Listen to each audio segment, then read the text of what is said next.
দেউলটি নামক গ্রামে তার মা বাবার সঙ্গে থাকতো। নাসিমা ছিল খুবই অলস প্রকৃতির একটি মেয়ে। নাসিমা, তাড়াতাড়ি ঘুম থেকে ওঠ, স্যারি করার সময় হয়ে গেছে। আজ থেকে রোজার মাস শুরু হয়েছে, তাই আমরা সবাই স্যারি করব, তুইও চলে আয়। নাসিমার মা এই বলে নিচে চলে গেল এবং সে খাবার দাবার জোগাড় করতে লাগলো। নাসিমা কিছুতেই নেমে এলো না। যেহেতু নাসিমা খুবই অলস প্রকৃতির একটি মেয়ে ছিল, তাই সে কিছুতেই রোজা করতে চাইতো না। তার নাকি সব সময় খিদে পায়, সেই জন্য সে রোজা করতে পারে না। এইভাবেই সকাল হয়ে গেল এবং নাসিমার ঘুম থেকে ওঠার সময় হয়ে গেল। নাসিমা ঘুম থেকে ওঠার পর তার মাকে ডাকলো। মা, সকাল তো হয়ে গেছে, এবার খেতে দাও, আমি কলেজে যাব। আমরা সবাই রোজা করছি, তাই আমরা এখন কেউই খাবো না। আর এখন আমার খাবার বানানোরও কোনো ইচ্ছে নেই, তাই তোর যা খেতে ইচ্ছে করবে তুই নিজে নিয়ে খেয়ে নে। আমি এখন খাবার বানাতে পারবো না। তোর সমস্ত বন্ধুবান্ধবেরা রোজা করছে, আর তুই দেখ আজ পর্যন্ত একদিনও রোজা রাখলি না। এত বছর হয়ে গেল তোর বয়স, দুদিন বাদে বিয়ে দিতে হবে। শ্বশুরবাড়ির লোকজন যদি শোনে তুই রোজা করিস না, তাহলে সবাই কি বলবে? উফ মা, ছাড়ো না, সকাল থেকে আর শুরু করো না। তুমি বরং আমাকে একটু ম্যাগি বানিয়ে দাও, আমি ম্যাগি খেয়ে কলেজে চলে যাই। উফ, তোকে নিয়ে আর পারি না। তোর কি একটুও মায়া দয়া নেই? আমি এই সমস্ত কাজ করে একটু রেস্ট নিতে এলাম, আর তুই এখানেও শুরু হয়ে গেছিস। তুই তো নিজেই খাবার বানিয়ে খেয়ে নিতে পারিস। এবার তো তুই বড় হয়েছিস নাকি? ঠিক আছে, ছাড়ো, আমি কলেজের ক্যান্টিনে কিছু খেয়ে নেব। এই বলে নাসিমা কলেজে চলে গেল। এই আয়েশা, চল না কিছু খেয়ে আসি। আজকে আমি সকাল থেকে কিচ্ছু খাইনি রে। মায়ের সঙ্গে প্রচুর ঝামেলা হয়েছে বাড়িতে, আর বলিস না। কেন রে, কি নিয়ে আবার ঝামেলা করলি? আর তাছাড়া আমরা তো সবাই রোজা করেছি, এখন তো কেউই খেতে যেতে পারবো না। তোরা যে কি করে পারিস এতক্ষণ না খেয়ে থাকতে, আমি ভাবতেও পারি না। আমার তো শুধুই খিদে পেয়ে যায়। তাহলে আমি রোজা করলে কি অবস্থা হবে আমার, আমি সেটাই ভেবে পাগল হয়ে যাই। তুই আর আমাদের সামনে খাওয়া খাওয়া করবি না তো। আমাদের ক্লাস করতে দে, আর তুই নিজেও ক্লাস কর, না হলে স্যার এক্ষুনি রাগ করবেন, ক্লাস থেকে বের করে দেবেন। ক্লাস থেকে বের করে দিলেই ভালো হয়, আমি গিয়ে ক্যান্টিনে খেয়ে আসতে পারি। যাক, একটু এখন চকলেট দিয়ে কাজ সারি। ভাগ্যিস চকলেটটা ব্যাগে ছিল, না হলে কি যে হতো।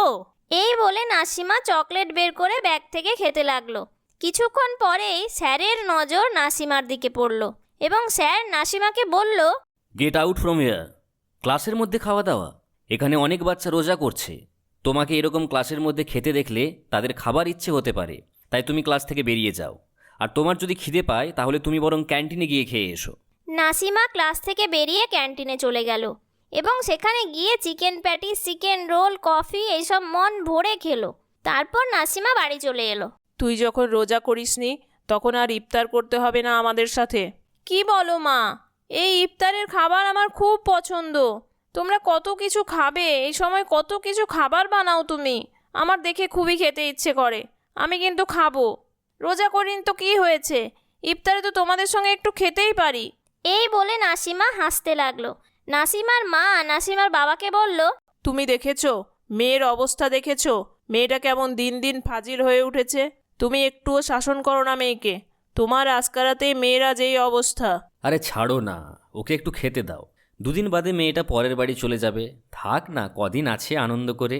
মেয়েটা যে পরের বাড়ি যাবে তার জন্য কোনো ব্যবস্থা নিতে হবে তো।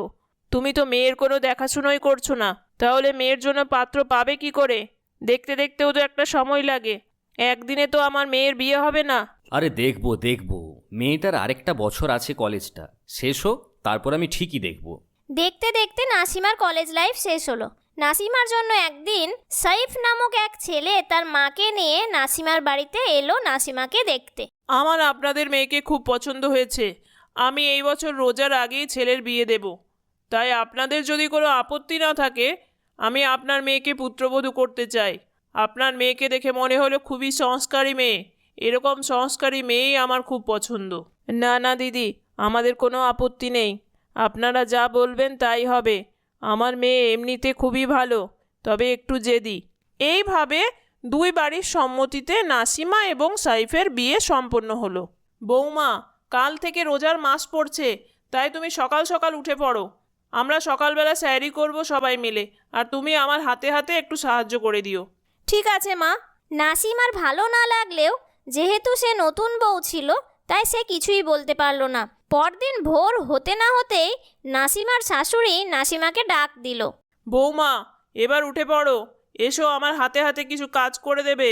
ধুর, ভাল লাগে না। এই সকাল সকাল আমার শাশুড়ি মার আবার কি হলো? ও আচ্ছা, আজ থেকে তো আবার রোজা শুরু, আবার উপোসের ব্যাপার আছে। কিন্তু আমি এনাকে কি করে বলি যে আমি ছোটবেলা থেকেই তো কোনো রোজাই করিনি? আমার শাশুড়ি মা তো এক্ষুনি শুনলে রাগ করবেন। যাই, এখন তো উঠে পড়ি, পরে না হয় কিছু একটা ভাবা যাবে। এই বলে নাসিমা ঘুম থেকে উঠে পড়ল এবং সে রান্নাঘরে চলে গেল। তারপর তারা দুজনে মিলে সবার জন্য খাবার বানালো এবং ঝটপট তারা সূর্য ওঠার আগে খেয়ে ফেললো। সকাল 10টা বেজে গেল, একটু চা খেলে মন্দ হতো না।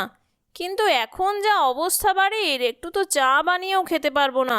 কি যে করি, কি করে যে কিছু খাবো সেটাই বুঝতে পারছি না। এরকমভাবে থাকলে তো আমি মরেই যাব। আমার তো তাড়াতাড়ি খিদে পেয়ে যায়, সেটা আমি এনাকে কি করে বোঝাই?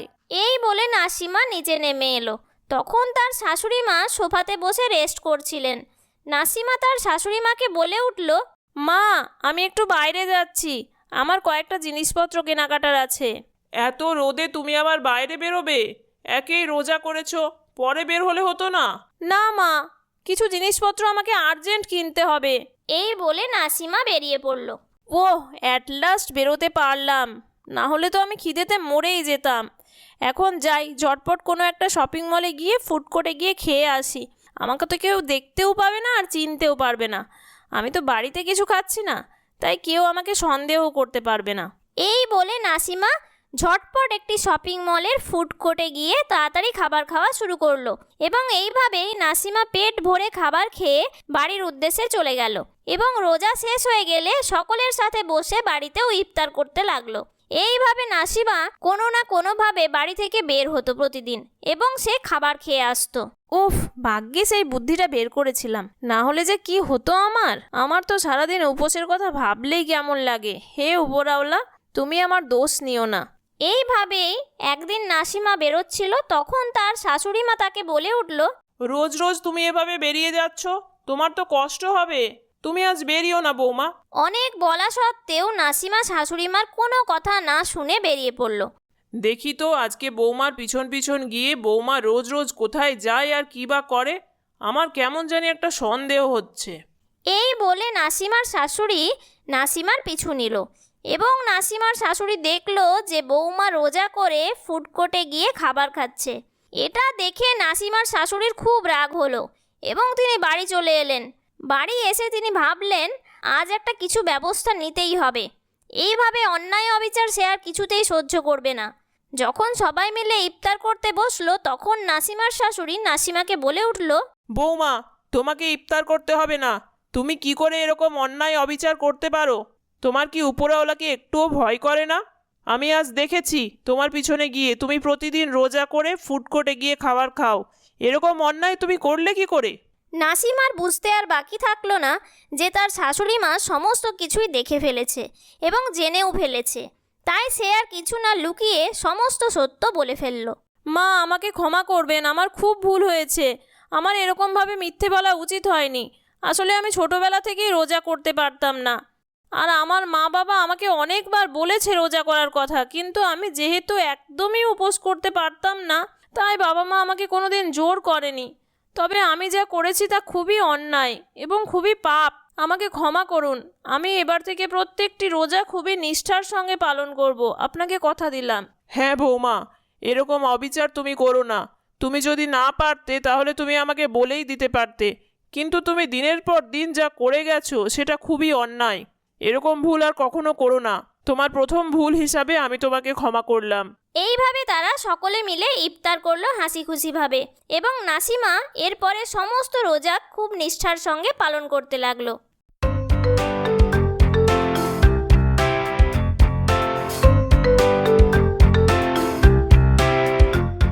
ধর্মনগর নামক গ্রামে রাহুল তার বাবা মা এবং দুই দিদির সঙ্গে বাস করত। রাহুল ছিল খুবই বুদ্ধিমান একটি ছেলে। রাহুলের বাবা ছিলেন সরকারি কর্মরত একজন অফিসার এবং মা ছিলেন স্কুল শিক্ষিকা। ধীরে ধীরে রাহুল এবং তার দুই দিদিরা বড় হতে লাগলো। দিদিদের প্রভাব রাহুলের জীবনে খুব বেশিই ছিল। দিদিরা কোনোভাবেই রাহুলকে কোথাও একা ছাড়তো না, কেননা দিদিদের সঙ্গে রাহুলের বয়সের ডিফারেন্স অনেকটাই ছিল। রাহুল ছিল বাবা মায়ের ছোট ছেলে। যেহেতু রাহুলের বাবা মা দুজনেই কর্মরত ছিলেন, তাই দেখতে গেলে দিদিদের কাছেই রাহুল মানুষ হয়েছিল। এইভাবেই তারা বড় হয়ে উঠছিল। এবং এরকমই একদিন রাহুলের বাবা সবাইকে ছেড়ে চলে গেলেন। তখন রাহুলের দিদিদের বিয়ে হয়ে গেছিল এবং রাহুলের মা এক প্রকার প্রায় পাগলের মতো হয়ে গেছিলেন। তিনি খুবই ভেঙে পড়েছিলেন।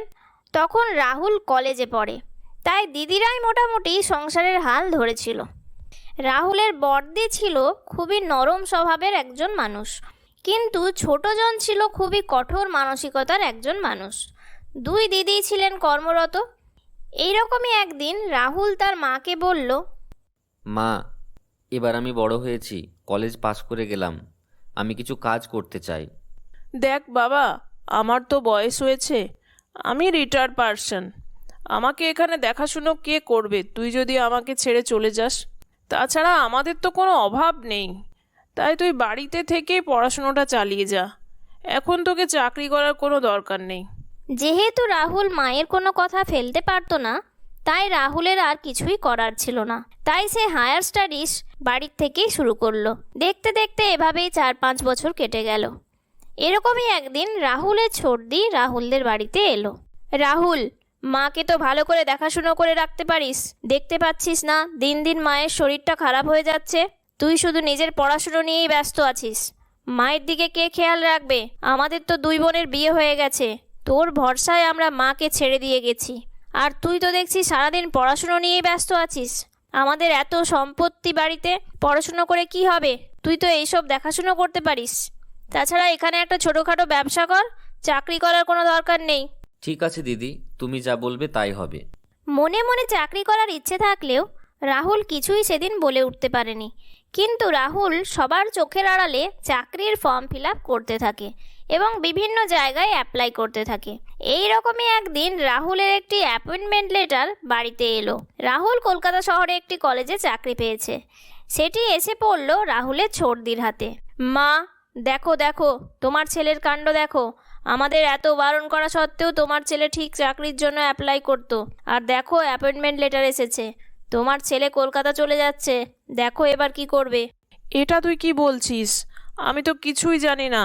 রাহুলও তো আমাকে কিছুই বলেনি। ঠিক আছে, ও বাড়িতে আসুক, আমি ওর সঙ্গে কথা বলবো। তুই আর এই নিয়ে ওকে কিছু বলিস না মা। রাহুল বাড়িতে আসতেই রাহুলের মা রাহুলকে বলল, কি রে বাবা, তুই যে চাকরির জন্য চেষ্টা করছিস সেটা তো আমাকে বলিসনি কোনোদিন। আসলে মা, সেরকম কোনো ব্যাপার নয়, আমি এমনি অ্যাপ্লাই করছিলাম। তুমি না চাইলে আমি কখনোই চাকরি করতে যাব না। এই বলে রাহুল ঘরে চলে গেল। রাহুলের মা দেখলো ছেলের মনের অবস্থা খুব একটা ভালো না। তারপর সে তার 2 মেয়েকে একদিন ঘরে ডাকলো, দিয়ে বলল, আমি অনেক ভেবে দেখেছি, আমার ছেলেটা কয়েকদিন ধরেই খুব মনমরা হয়ে বসে আছে। আসলে এত বুদ্ধিমান একটা ছেলে, কিছু একটা কাজ করতে পারলে ওরও ভালো লাগতো। তাছাড়া আমরা তো সবাই কাজ করেছি, কাজ করার একটা আলাদা স্যাটিসফ্যাকশন আছে। আর তোরাও তো দুজনেই চাকরি করিস, তাই তোরাও নিশ্চয়ই জানিস। তাই আমি অনেক ভেবেচিন্তে সিদ্ধান্ত নিলাম রাহুল চাকরি করতে যাক। ঠিক আছে মা, তুমি যা ভালো বোঝো সেটাই করো। রাহুলের বড়দি রাজি থাকলেও ছোটদি কিন্তু কোনো মতেই ভাইয়ের চাকরি করা নিয়ে সহমত পোষণ করলো না। সে এক প্রকারের রেগেই তোমাদের যা ইচ্ছে হয় করো বলে বাড়ি থেকে চলে গেল। দেখতে দেখতে রাহুলের কলকাতায় আসার দিন চলে এলো এবং রাহুল সবাইকে বিদায় জানিয়ে কলকাতায় চলে গেল। এখানকার পরিবেশ তো খুবই আলাদা, জানি না আমি ঠিক মানিয়ে নিতে পারবো কিনা। তাছাড়া এখানে সবাই তো আমার অপরিচিত, কোনো বন্ধু বান্ধব হয় কিনা দেখি। এই বলে রাহুল কলেজের ঠিক করা একটি মেসে আসলো এবং সেখানে দেখলো তাদেরই কলেজের অনেক কলিগ আছে এবং তারা রাহুলের পরিচয় জানার পর খুবই আন্তরিকতার সঙ্গে তারা তাদের সাথে মেলামেশা করতে শুরু করলো। এইভাবেই রাহুলের কলেজে পড়ানোর জীবন শুরু হলো এবং কলেজে পড়াতে পড়াতে তারই একজন কলিগকে ধীরে ধীরে রাহুলের ভালো লাগতে শুরু করলো। তার নাম ছিল ঈশানী। ঈশানী এবং রাহুলের মধ্যে ধীরে ধীরে বন্ধুত্বের সম্পর্ক ভালোবাসায় পরিণত হলো। একদিন ঈশানী রাহুলকে বলল, রাহুল, আমাদের দুজনেরই তো ধীরে ধীরে বয়স হচ্ছে, তাছাড়াও আমার তোমাকে খুবই ভালো লেগে গেছে। আমি তোমাকে বিয়ে করতে চাই এবং তোমার সাথে ঘর সংসারও করতে চাই। I really love you Rahul. এই কথা শুনে রাহুলও খুশি হলো এবং সে বলে উঠল, আসলে ঈশানী, তুমি তো জানোই আমার বাবা নেই। আমার দিদিরা আমাকে মানুষ করেছে ছোটবেলা থেকে। মা আছেন, মা তো খুবই অসুস্থ থাকেন, তাই আমি একটু বাড়িতে জানাই, তারপর তোমার সঙ্গে কথা বলছি। ততদিন তুমি একটু ওয়েট করো please. It's all right Rahul, আমি বুঝতে পারছি। দেখো, বাবা মার উপরে কর্তব্য তো আমাদের সবারই আছে, তাই আমি কোনোদিনই তোমার পরিবারকে অবহেলা করব না, এবং তারা যাতে করে সুখী হয় আমাকে নিয়ে, সেটাই চেষ্টা করব আমি। একদিন রাহুল ফোন করে তার মাকে বাড়িতে সবটা জানালো এবং এই কথা শুনে রাহুলের মা অবাক হয়ে গেল। পরে রাহুলের দিদিদেরকে বাড়িতে ডেকে আনলো রাহুলের মা এবং বলল, রাহুল একটা মেয়েকে পছন্দ করেছে এবং তার সাথে বিয়ে করতে চাইছে। তোরা বল তো এবার আমি কি করি? মা, তোমার কি মাথা টাথা খারাপ হয়ে গেল? তুমি শেষকালে কিনা শহরের মেয়ের সাথে তোমার ছেলের বিয়ে দিতে চাইছো? তুমি জানো শহরের মেয়েরা কিরকম হয়? ওরা এসেই সংসার ভেঙে দেয়। আমার কিন্তু একদমই মত নেই। এই তো পাশের বাড়ির ঝন্টুর বউ কলকাতা থেকে এসেছে, দেখেছো তো কাকিমার কি অবস্থা? বউ সারাদিন বাপের বাড়িতেই থাকে আর কাকিমাকে একটুও দেখে না। আমার কিন্তু একদমই মত নেই। একটা গ্রামের মেয়ে দেখে বিয়ে দাও ভাইয়ের, যাতে করে সবকিছু তোমার কন্ট্রোলে থাকে। আর ভাইকে বলো তাড়াতাড়ি চাকরি ছেড়ে এখানে চলে আসতে। এখানে একটা এসে ব্যবসা করে দেবে ওর জামাইবাবু, ও সেটাই দেখাশোনা করুক। কিন্তু রাহুলের ব্যাপারটাও তো আমাদের একটু ভেবে দেখা উচিত। ও যখন একটি মেয়েকে পছন্দ করেছে তখন তো দেখে শুনেই করেছে। আমার মনে হয় আমাদের এই ব্যাপারটাও একবার ভেবে দেখা উচিত। দুই মেয়ের কথা শুনে রাহুলের মা কিছুই বুঝতে পারে না যে সে কি করবে আর কি করবে না। এইরকম ভাবে ভাবতে ভাবতে রাহুলের মা একদিন খুব অসুস্থ হয়ে পড়ে। তাই রাহুলের ডাক আসে বাড়ি যাওয়ার জন্য। রাহুল খবর পেয়ে তড়িঘড়ি ধর্মনগরের উদ্দেশ্যে রওনা দেয় এবং সেখানে গিয়ে দেখে তার মা খুবই অসুস্থ। ধীরে ধীরে রাহুলের সেবা শুশ্রূষায় মা সুস্থ হয়ে ওঠে। বাবা, তুই কি ওই মেয়েকেই বিয়ে করবি বলে ভাবছিস? তুই সব জেনে শুনে নিয়েছিস তো? ওই মেয়ে ঠিকঠাক করে সংসার করতে পারবে তো? ও আমাদের এখানে এসে মানিয়ে নিতে পারবে তো?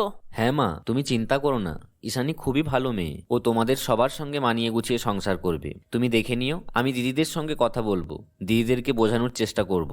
বড়দিকে নিয়ে তো কোনো অসুবিধে নেই, কিন্তু ছোটদিকে নিয়ে যত সমস্যা। তুই এই কথা বলিস কি করে? তুই একটা শেষে কিনা শহরের মেয়েকে বিয়ে করবি? তুই কিছুই জানিস না। শহরের মেয়েরা ঘর সংসার করতে পারে না, ওদের সারাক্ষণই বাপের বাড়ির দিকে টান থাকে। তোকে ছোটবেলা থেকে মানুষ করেছি, এই জন্যই বলছি। সেই কবে বাবা আমাদের ছেড়ে চলে গেছেন, তখন থেকে আমরা দুই বোন মিলে তোকে মানুষ করেছি। আজ তুই বড় হয়ে গেছিস, তাই অনেক কথাই বলছিস দেখছি। আর বউ চলে এলে না জানি কি না করবি। সেরকম ব্যাপার নয় দিদি, তুমি একবার ঈশানীর সঙ্গে কথা বলেই দেখো না। ওই মেয়ের সঙ্গে কথা বলার কোনো ইচ্ছে আমার নেই। হয় তুই ওই মেয়েকে ছাড়বি, নইলে তুই আমাদের ছাড়বি। এই আমার শেষ কথা, বলে দিলাম। এই বলে রাহুলের দিদি বাড়ি থেকে চলে গেল। রাহুল পড়ল মহা বিপদে। সে সমস্ত কথা খুলে বলল ঈশানীকে। সমস্ত কথা শুনে ঈশানী বলল, তুমি চিন্তা করো না রাহুল, আমি সবটা ম্যানেজ করে নেব। আমি আসছি কাল ধর্মনগর। আমি সামনাসামনি এসে তোমাদের সঙ্গে কথা বলবো। তুমি একলা আসতে পারবে? তুমি আগে কখনো আসোনি তো এখানে। তুমি চিন্তা করো না রাহুল, আমি সব ম্যানেজ করে নেব। আমি ঠিকই পৌঁছে যাব। পরদিন সকালবেলা ঈশানী রাহুলের বাড়িতে এসে উপস্থিত হলো। ঈশানীকে দেখে সবাই অবাক হয়ে গেল। দেখেছো মা, শহরের মেয়েগুলো কেমন ডেসপারেট হয়? আমার ভাইকে ঠিক বস করে ফেলেছে, এখান অবধি চলে এসেছে, যাতে করে আমার ভাই আমাদের কোনো কথা শুনতে না পারে। তাই ও এখানে এসে গেছে। আমি প্রথমেই বলেছিলাম তোমাকে যে শহরের মেয়েদেরকে বিশ্বাস করো না।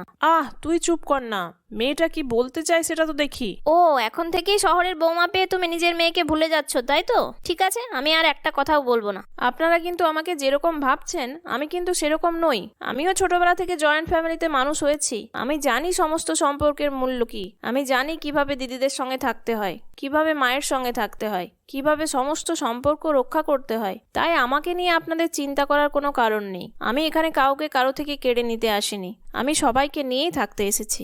এটা মনে করার আপনাদের কোনো কারণ নেই যে আমি শহরের মেয়ে মানেই আমি কাউকে নিয়ে থাকতে পারি না। আপনারা একজন বা দুজনকে দেখে সকলকে বিচার করতে পারেন না। আপনারা আমার সঙ্গে থেকে দেখুন, যদি আপনাদের আমাকে ভালো না লাগে তাহলে না হয় আমাকে তাড়িয়ে দেবেন। আমি মাথা নিচু করে আপনাদের এখান থেকে চলে যাব, কিন্তু আমার সঙ্গে না থেকে আমাকে এভাবে নিরাশ করবেন না। আমি অনেক আশা নিয়ে এসেছি বাড়িতে সবাইকে বুঝিয়ে, তাই আমাকে একটা সুযোগ দিন। রাহুলের সর্দির আপত্তি থাকা সত্ত্বেও রাহুলের মা এবং রাহুলের বড়দির ইচ্ছেতে ঈশানী কদিনের জন্য রাহুলদের বাড়িতে থাকতে শুরু করলো এবং ঈশানীর ব্যবহারে সকলে সন্তুষ্ট হলো। তাদের পুরো ধারণাই পাল্টে গেল। ঈশানী সবার সাথে মিলেমিশে সকলকে ভালোবেসে এমনভাবে তাদের মন জয় করলো যে রাহুলের সর্দি পর্যন্ত ঈশানীর কাছে হেরে গেল। আমি তোমাকে ভুল বুঝেছিলাম বোন। আসলে আমি একজন দুজনকে দেখে সকলকে বিচার করতে বসে গেছিলাম। আমি ভাবতেই পারিনি যে তুমি এত ভালো হবে। তোমার আর আমার ভাইয়ের বিয়ের জন্য আমরা সবাই রেডি। আমরা খুব তাড়াতাড়ি তোমাদের চার হাত এক করে দিতে চাই। এইভাবে ঈশানী সকলের মন জয় করে রাহুলকে বিয়ে করে সকলকে নিয়ে সুখে শান্তিতে সংসার করতে লাগলো। বন্ধুরা, আমাদের ভিডিওগুলি তোমাদের কেমন লাগছে? যদি ভালো লাগে তাহলে একটি লাইক করো এবং চ্যানেলটিকে সাবস্ক্রাইব করে পাশে থাকা বেল আইকনটি প্রেস করো। ধন্যবাদ।